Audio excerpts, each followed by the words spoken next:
I used to think betrayal was all whispers and secrets, burned texts, hidden meetings, little lies slipping through the cracks. But sometimes it hits you right in the face. Sometimes betrayal walks into your vacation with perfect hair and a smug grin, while you're standing there holding your own family together with both hands. And the real twist? The people who think they're using you don't know you're the one holding every card they have. Let's rewind. We'd had a rough year. Me, my husband Mike, and our 3 kids. Ellie, the youngest, all sunshine and questions. Noah, the stubborn one, and Aiden, almost a teenager, already watching the world with wary eyes. I'd put this whole Florida trip together, found the resort, booked the rooms, packed everything down to the last bottle of sunscreen, hoping maybe a week on the beach could fix a few cracks. I thought I was saving my family. I didn't know I was the only one even trying. We walked into the lobby, all marble floors and fake smiles. Mike barely looked at me.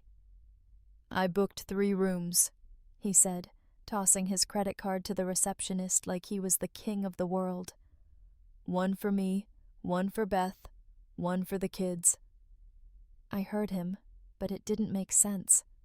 Beth, his ex, the woman he swore he was just friends with. And there she was, stepping out of the gift shop like she owned the place. White dress, big sunglasses, every inch the guest of honor. She didn't even try to hide it. She called out, "Babe, did you tell Sam yet, or should I just do it myself?" "Yeah, I'm Sam. Samantha Lee, the legal wife, apparently the only one who didn't get the memo."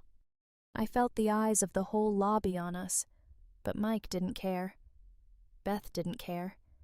She even handed me her purse. "Room 602. Could you take this up for me?"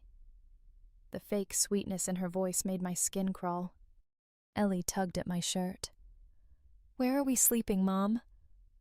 And that, right there, was the first crack in the shell.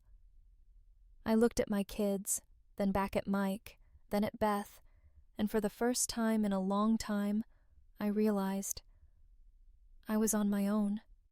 That first night, I watched Mike and Beth at dinner, laughing, drinking, hands under the table, while I sat at the far end, like some distant cousin they couldn't quite get rid of. The hostess kept sneaking glances at us. Beth ordered the most expensive wine and made sure everyone heard her. Mike toasted to a perfect vacation, and then looked me right in the eyes and said, "And to Sam, who always brings the baggage." He grinned. Beth giggled. My kids just stared at their plates. Something inside me shifted. I wanted to scream, throw my drink in his face, but all I did was put down my napkin, stand up, and walk out. No drama, just gone. Back in the elevator, my phone blew up with texts from Mike. "Don't cause a scene." The kids saw everything. Like I was the problem. I didn't answer. I went to the one room nobody knew about, room 827, booked it in my name, paid with my own card, just in case. That night, I sat on the balcony and realized I'd been propping up this whole mess for years. Mike liked to brag about being the breadwinner, the investor, the genius. But I was the one who did the taxes, filed the papers, made sure the bills got paid. My name was on every account, every deed. I'd built this empire brick by brick, and nobody even noticed. So I started making moves. Quiet ones. I transferred every dime of our joint investments to my personal account. Froze the cards, every one of them. Called the lawyer I'd been quietly working with since the last time Mike punished me by cutting me off. I told her, I want a separation, tonight, and freeze everything before sunrise. By morning, every asset was locked. The beach was shining outside my window, but inside I was ice-cold calm. I got dressed, sunglasses and all, and strolled the resort like nothing had happened. I watched from the souvenir shop as Mike and Beth tried to check out. Their cards declined. All of them. The receptionist was polite, but the look on her face said it all. "I'm sorry, sir. Your account is no longer active." Mike's face went red. Beth looked like she wanted to sink into the floor. She tried her card, declined again. People started whispering. Security hovered nearby. Mike barked, "Do you know who I am?" But no one cared. Beth stormed off, already texting someone for help. Mike was left standing at the desk, powerless, humiliated. For the first time in years, I didn't feel small. I just watched, silent, and then I walked away. Sometimes silence is a weapon. Later that week, after I'd left the resort, I set up in a small apartment across the state. I barely slept, worried sick about my kids. I wrote them each a letter, one for Ellie, one for Noah, one for Aiden. Poured my heart out. Let them know I was still there, just somewhere safer, trying to become someone they could trust again. And then, on Ellie's birthday, it happened. There was a knock at my door. All three of them stood there, soaked from the rain, shoes muddy, eyes tired but defiant. Ellie ran to me first. "Mom, I don't want to be there anymore. They had a party with Beth's friends. They forgot my cake."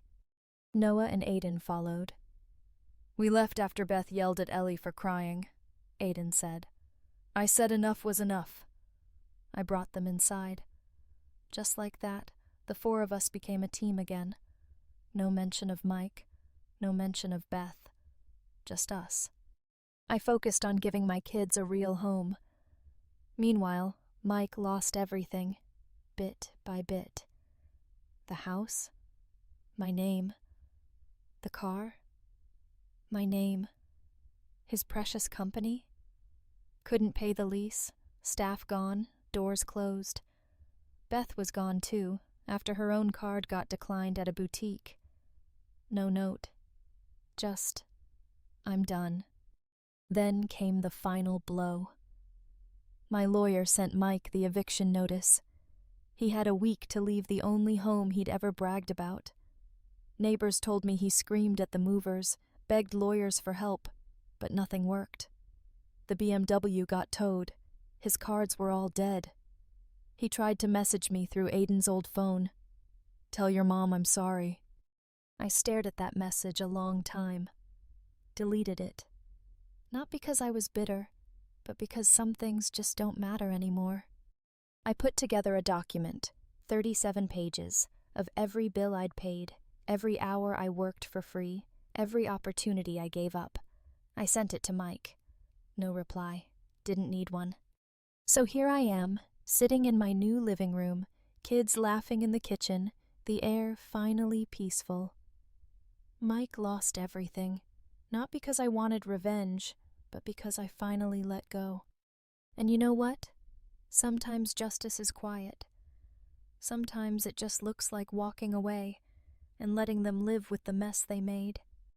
That's all I have to say. Maybe that's all we get.